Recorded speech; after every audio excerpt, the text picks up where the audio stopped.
Hello YouTube, this is Venikx from Team Night Ride, and today we're going to give you a deck profile of Dark Irregulars V Premium post clan selection.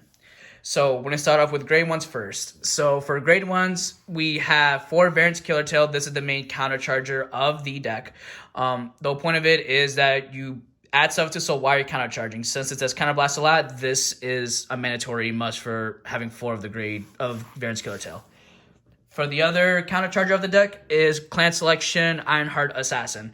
So he's a really good grade 1 just by having 3 of him in soul. When he boosts or attacks, soul charge 1 and counter charge 1. So this is the backup counter charger for Dark Irregulars. So next for the grade 1s is 3 Succubus of Pure Love. This is the grade 3 searcher of the deck because this is very grade 3 reliant as well. So you want to have as many grade 3s as you can, and we'll get into that soon. Last of the grade 1s is 3 Yellow Bolts. He is the grade 1 that you most absolutely want to ride into. The reason why is because when he gets ridden over to your grade 2, you automatically soul charge 2, and if any of them are triggers, you draw a card. So it's free soul charging just by riding over it, and when he attacks, he also soul charges and he gets plus 5k. So those are the grade 1s of the deck. Moving on to grade 2s is 4 Demented Executioner. He's a really strong grade 2 because he soul charges just by counter blasting and soul charging 3. And the same thing as Yellow Bolt. If you soul charge a trigger, you draw a card. So you can just spam him. If you have multiple counter blasts, you can just keep doing the counter blast when placed and then keep soul charging. Next for clan selection is Poisonic Abductor. He basically just the setup card. What he does is that when he's placed in any way, counterblast, discard, search your deck for 3 copies of the same card, put 2 of them in soul, and 1 will go in hand. So you want to search out the variants, Killer Tail, or just any other card that you really don't need. The whole purpose of this is to deck thin and just build up that soul. And then last is 4 Emblem Master. What he does is that when placed, counterblast 1, search your deck for any copy of a card already on the field and put him directly into soul. So normally you want to ride him so that you can search out the other 3 and put him directly into soul. And then he's also good defensively because as a rear guard or in the guardian circle, he gets plus 5k if you have 7 or more cards already in your soul. So most, if anything, all the grade 2s can soul charge a lot. So when you get to your main grade 3, you can start going off. So the main grade 3 is 4 Vampir. He's the one that lets you restand your rear guards. So just by having 13 soul, you counter blast 1, restand both of your rear guards, and at the beginning of the battle phase, your front row gets plus 1,000 for every card in your soul. So he's obviously really good because he sets up for multi-attacking, or just by having not 13 in soul, you can counter blast 1 and just restand 1. So no matter what happens, when you go to your first ride, you're going to at least have 4 attacks going, all with big amounts of power if for some reason you don't have that 13. But most of the time, you will not have that problem because of the grade 2 and the grade 1 soul charging that we have going on.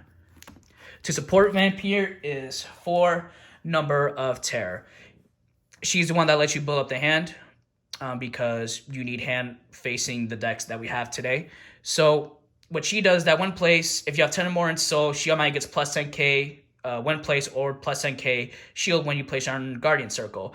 And her other ability is that when she attacks the Vanguard, you can put something else into your soul and automatically draw 2 cards. So she builds up soul and hand. So that's why you need to run her at 4. You absolutely do not want to ride this card because she does nothing as Vanguard. She only does stuff as rear guard and Guardian Circle. But you still need to have 4 of her because she's the main one that you want to attack with. So you want to soul charge most of the grade 2s. After you're done using their skill, you can soul charge them away and then bust out the Number of Terror and then start swinging them together with the Vampir. And then the last of the grade 3s is clan selection Evil God Bishop Gastille. You want to run him at 1. The reason why, at least I do, the reason why is because when you ride him, 1, he does not give you a protect marker, and 2, he does skills based off of how many cards are in your soul. So he won't really do anything if you have less than 5. So skills activate based off every 5 cards in your soul. So the magic number you want to hit with this card is 20 because you get to give your opponent a free damage face down. And the other skills is that what your opponent chooses, all of your units either get a crit, your opponent's units will power get automatically increase or decrease 2/1. So, and you also draw a card just by counterblasting. So this is basically the main game finisher ender. So this is basically the exclamation point of the deck. So if you have this in your hand, sure, then just build up to 20, make sure your opponent's at 5, and then hit him with the free 6 damage face down so they can't miracle heal. And he's not very reliant, at least I don't rely on him. I'm mostly reliant on Vampir to really build up that soul. And if I have Gastille, sure, I'll use it. But if not, it's not the end of the world. You still have Vampir, you can still push for a game. But if you have it, sure. But I don't really rely on this card that much. But he's still a decent enough card to at least run. And then for triggers of the deck, we have 2 draw PGs because they're draw PGs. And this deck runs protect markers, so you don't really need that much draw PGs because you're going to have protect ones anyway. You really don't need protect 2s because they already gain tons of power anyways. You mostly want to be able to protect yourself. So just by having extra draw PGs would be good. And to support the other Sandals lineup is 2 crit Sandals because you want to crit your opponent as fast as you can and win the game as fast as possible and just give your opponent that extra push and that extra pressure. And it's a 30k shield because there were times when you really don't need to PG. You can just guard normally, and this helps. And then 8 more crits for these guys and 4 of these guys. So a total of 10 crits in total. Like I said, you just want to just crit your opponent as fast as you can and make sure that you just really, really push for game. That's all there is to it. So you can make it very aggro and fast-paced, but it's very balanced to do a mix of attacking and defending. And then you have your 4 heals because you need heals. Heals are a thing. So for Dark Irregulars, that's the deck. I've used it before and it's been great so far. It has its bad matches, it has its amazing matches, but it can withstand most matches.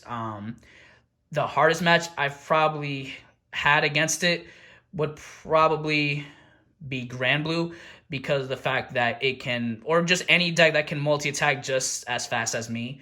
So I constantly have to build up that hand, so that's when Number of Terror comes in handy because it lets me build up the hand very quickly, and then my opponent sees that I have 14 cards in hand and really doesn't know what to do. And the next turn I just set up for more Vampir and then eventually Gastille. So that is the deck. Hope you like it. Like, subscribe to Team Night Ride, and we will see you guys soon. Bye.